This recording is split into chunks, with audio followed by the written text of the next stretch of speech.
খালি বলে যে গ্রুপ কাটিং কম হচ্ছে, গ্রুপ কাটিং কম হচ্ছে, পাইপটা গ্রুপের মধ্যে ঢুকে দেন। ভাই আমাদের তো একটা মাপ আছে, মাপ মতো আমরা গ্রুপ কাটিং করি, এর ভেতরে পাইপ ঢুকাই দিই। বাড়িওয়ালারা বলে যে না হয় নাই, টাইসের সময় হয়তো টাইস করা যাবে না, হ্যাঁ এর তো না উঁচু করে রাখলে। তারা আমাদেরকে যে হেনস্থ করে এটা বলা যাবে না।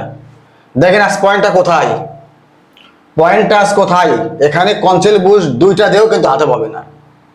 তাহলে বুঝতে হবে যে আমরা যখন গ্রুপ কাটিং করি যে পরিমাণ রাখবো সেই পরিমাণই বাড়িওয়ালা মানে রাখাটা দরকার। অনেক সময় বাড়িওয়ালারা মনে করে যে কাজের ভয়ে পাইপটা উঁচু করে রেখে গেল, কিন্তু মূলত কাজের ভয়ে কিন্তু না, এটা আপনাদের সুবিধার্থে কিন্তু কাজগুলো করা হয়। আজ কিন্তু আপনার দুটা বুশ লাগবে, আমার কাজের কত পরিশ্রম হচ্ছে। তাহলে আমরা মিস্ত্রি জগতে, আমরা মিস্ত্রি যারা রয়েছি, যে পরামর্শগুলো দিয়ে থাকি, আমি মনে করি এই পরামর্শগুলোই সঠিক। বাড়িওয়ালারা যদি আমাদের এই পরামর্শ শোনে তাহলে অবশ্যই বাড়িওয়ালারা লাভবান হবে।